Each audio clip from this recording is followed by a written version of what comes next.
different baby daddy. Get a different husband. Get a different man. Get a new one. Everybody replaceable.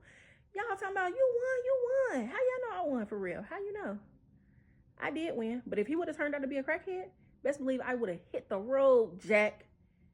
Would have left him and them kids high and dry. What you talking about? What?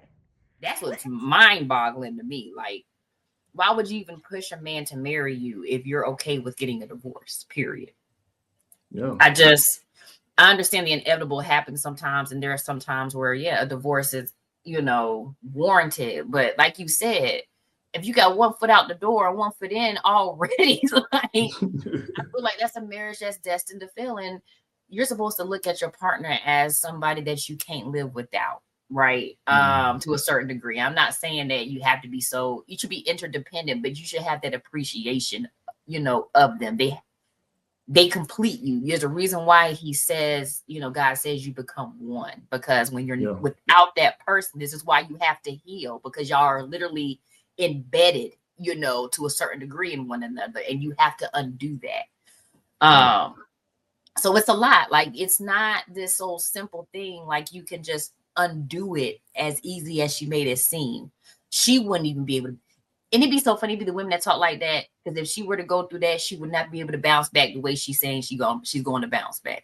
She ain't gonna be able to do it. And when your kids start talking, I miss daddy, or when I'm gonna see daddy, or how come daddy's not home, or when is daddy? When they start asking them questions, then you really gonna get agitated. Okay, then you really gonna start getting your feelings. Then you're gonna really look at what you did to your family, and did you really put your best effort in to fix what could have possibly been fixed? Them kids, boy, I'm telling you, they had you looking at no doubt about it. That's a very emphatic point, and I think that's what's lost in a lot of modern women conversation. Like, it seems like they're only talking about themselves. It seems like they only referring to what's best for them.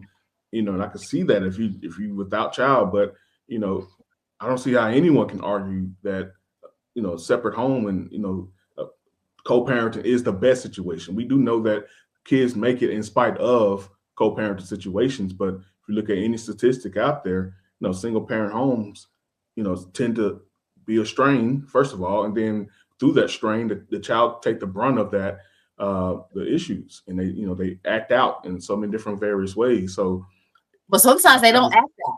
Sometimes, to add to what you're saying, a lot of times they don't speak up.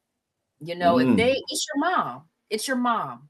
So are you really going to go against what that's the person that's there every day. That's the person that's taking care of you. That's the person you see on a regular basis. Moms kind of get put on this pedestal. What I'm finding, a lot of kids are not speaking up, and they're not saying how they're feeling emotionally. I've seen, kids, I was that kid, I grew up in a broken home.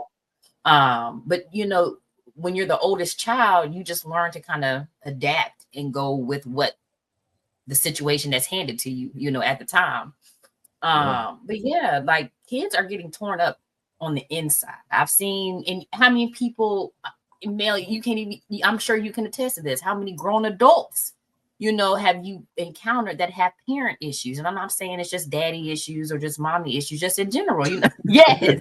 So, I mean, case in point, like, kids struggle, and they turn into adults that struggle. So I say I raise my hand because a lot of my issues with my parents had to end up resolving started once they finally got divorced, and it kind of tore me apart. I don't know why I took it. I think I was 30 at that point. I still took it the hardest out of all my siblings, and I had to do a lot of deep dive. Are you the oldest? I'm the oldest. My sister, she went away at 18. My older sister. Okay. So pretty much I am. Technically I am. Okay, so you were close. So how far apart are you and your older sister? We all four of us are 4 years apart.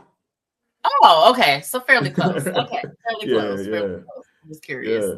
But she just went away and did her own thing at that point. But you're spot on, 100% correct on that. And I think, like I said, I look at my life and a lot of turmoil that my parents went through. They stayed together for 30 years, but it was just so much stuff going on. And I always look at, kids that are under me, you know, kids I mentor or even within my family. And I say, like, look, I made it on the other side of this, and you know, it's a testament to what can happen. You know, you try to be your best for them, but you know, kids find a way to survive and honestly thrive throughout that. But that doesn't mean that you can disregard them when it comes to your, you know, relationship. Yeah, the decision that you make within that.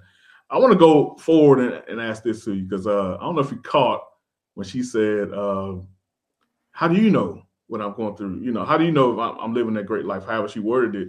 Y'all talking about you won. How y'all know I won for real? How you know? That was valid too. That was a valid point. Yeah, it was. And if you caught her eyes, she kind of looked forward away from the camera. You know, I'm speculating, but I'm assuming she was looking in the direction of her man. So it can very well be she's 100% correct. Like, how do we know? We don't know. So you're someone that talks about relationships be fake online. That's where I'm going. You someone that display your relationship or at least discuss it a lot online. I know I do. How important is it to you to be an accurate representation of what your life is online? Very, very accurate. I give details to a certain degree, but I definitely want to protect my family. You both know how rude and disrespectful the internet can get. And, you know, I feel like my family is my peace. So I'm going to do what I can to kind of protect it. But I don't mind being transparent to a certain degree. There are boundaries that I have. I did catch what she said. I did catch her like eye look when she said that. I don't know. I kind of look at it as a flex that you've been married and you do have all your kids by the same person. I kind of did like, what's wrong with it? You know, being proud. Like just like single moms are proud that they make it because they survived and kept the baby alive and made it through high school. So why can't we be proud of, you know, our family dynamic to a certain degree? I just think that's just her personality and the type of woman she is. It's almost like she delivered it from a woman's perspective. She delivered it in a way to appeal to more women and their mentality and to kind of make it seem like even though I'm married, I'm still like a girl's girl. I'm still, you know, riding for y'all. I was still drunk. You know, that's what it's given. So I do think that you should be authentic in, you know, how you present yourself and don't try to be all extra. If it's not really terrible, then it's okay to say that it's not terrible and you hope your marriage lasts. Like, what's wrong with saying that? What's wrong with saying, you know, that I hope things work out and I know I got me a good one and flex. Like I am lucky that I have a good one. And, you know, but it's just almost like it's almost like that. She kind of has a mentality like, you know, at the end of the day, all men are the same. That's what it's giving. Like you're almost kind of expecting him to be a man, you know, and whatever that means. What's up, everybody? My name is Mel, and welcome to Life Coaching by Mel. Here at Life Coaching by Mel, we speak truth regarding the nuclear family. And if you're new to the channel, do me a favor, hit that subscribe button, hit that notification bell so you get each and every one of my videos. Hit that like button for me. Hit me in that comment section. Today is going to be an invigorating conversation that I know you want to contribute to. And be sure to share this with at least one person. Let's get into today's topic.